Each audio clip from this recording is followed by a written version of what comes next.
យកត្រីប្រហើមយកមិនច្រាំជាមួយនឹងសាច់ជ្រូកនិយាយទៅគឺរសជាតិឆ្ងាញ់ជាងប្រហុកទៀតហ៊ានតែធ្វើម្ហូបមួយមុខនេះហើយគឺត្រៀមដាំបាយច្រើននៅគឺញ៉ាំបាយចុះខ្លាំងមែនតែនហ្មងបើនិយាយពីរបៀបធ្វើវិញគឺងាយស្រួលខ្លាំងមែនតែនអត់យូរទេបងធ្វើតែមួយផ្លែទេជាដំបូងនោះគឺយើងមកចាប់ផ្ដើមហាន់ជាមួយនឹងសាច់ជ្រូក3ជាន់ដើម្បីច្រាំចំពោះផ្នែកស្បែកគឺយើងផ្លែទុកផ្សេងអញ្ចឹងទុកដាក់ពីលើយើងច្រាំជាមួយនឹងសាច់ជ្រូកនឹងច្រាំឲ្យរាងមួយម៉ាត់ល្មមហើយគឺយើងដាក់ជាមួយនឹងត្រីប្រហើមរបស់យើងមកកង់ចូលហ្មងត្រីប្រហើមនោះគឺខ្ញុំយកផ្នែកខាងកតុយវាអត់សូវមានខ្លាញ់ខ្លាំងនិយាយទៅមានជាតិហ្មងមុននឹងបងយកមកច្រាំបងកុំភ្លេចលាងទឹកឲ្យស្អាតសិនណាព្រោះថាត្រីប្រហើមពេលដែលយើងទិញមកពីគេហ្នឹងគឺវាមានរសជាតិប្រៃអញ្ចឹងណាអញ្ចឹងយើងលាងពី3ទឹកអីអញ្ចឹងទៅ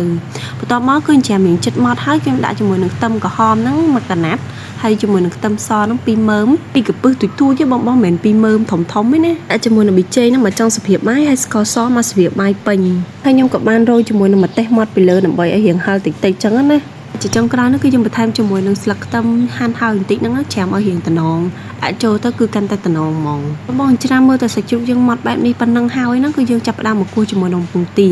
ចំពោះពងទាគឺខ្ញុំដាក់ចំនួន3គ្រាប់ហើយ3គ្រាប់ហ្នឹងគឺខ្ញុំយកតែផ្នែកក្រហមមួយគ្រាប់ទេសម្រាប់ដាក់ចូលក្នុងត្រីប្រហើមច្រាំរបស់យើងហើយផ្នែកក្រហម2ហ្នឹងគឺខ្ញុំទុកសិនទុកលាបពីលើពងទាផ្នែកសនិងផ្នែកក្រហមមួយគ្រាប់ហ្នឹងគឺយើងក្លុកឲ្យចូលគ្នាឲ្យម៉ត់បែបហ្នឹងមកហើយយើងដាក់ជាមួយនឹងសាច់ច្រាំរបស់យើងចូល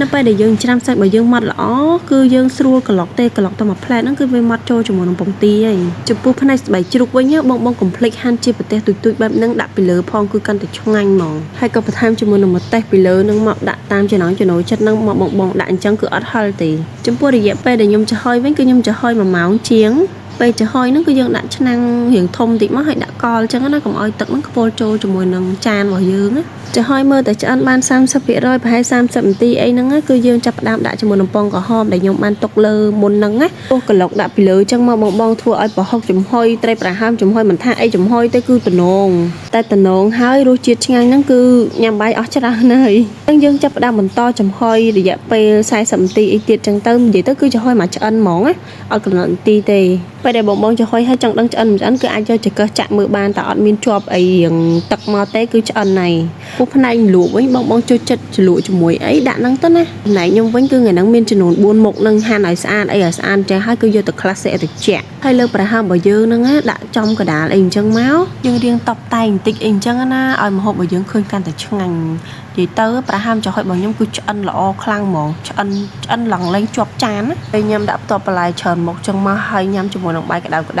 ឬក៏ញ៉ាំជាមួយនឹងបាយកកពេលមិនកំពុងតែភ្លៀងអីហ្នឹងគឺត្រូវហ្មងដាក់ម្ទេសហិលចឹងមកតែធ្វើមួយមុខនេះឲ្យបងកុំភ្លេចត្រៀមបាយច្រើនផងអរគុណច្រើនបងប្អូនទាំងអស់គ្នាជួបគ្នាវីដេអូក្រោយជម្រាបលាបាយបាយ